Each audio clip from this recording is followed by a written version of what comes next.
हम सरिता मिश्रा लोकगीत मिर्जापुरी से करती हूँ अपने यूट्यूब चैनल पर आप सभी का स्वागत। तो फ्रेंड मैं लेके आया एक अच्छा सा है कलसा गोठाई इमली घोटाई। बहुत ही सुंदर गीत है। पसंद आए तो लाइक शेयर सब्सक्राइब जरूर करिएगा मेरे चैनल को।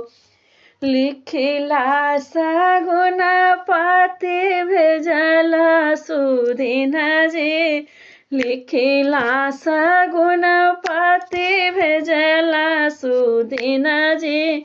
आवन मोरी ननदी कलसा गोठना जी, आवन मोरी ननदी कलसा गोठना जी।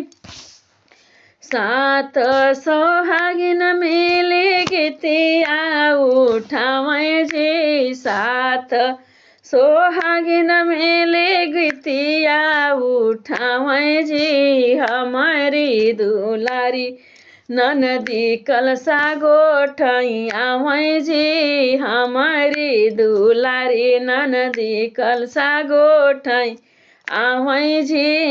लिखिला सगुना पाती भेजला सुदीना जी, लिखिला सगुना पाती भेजिला सुदीना जी। आवन मोरी ननदी कलसा गोठना जी। सात सोहागिन मिली गीतिया उठावै जी, मामा हो कमने राम इमली घोटावै जी, मामा हो कमने राम इमली घोटावै जी। मामी हो कमने देई कोछवा सजावै जी, मामी हो कमने देई कोछिया सजावै जी।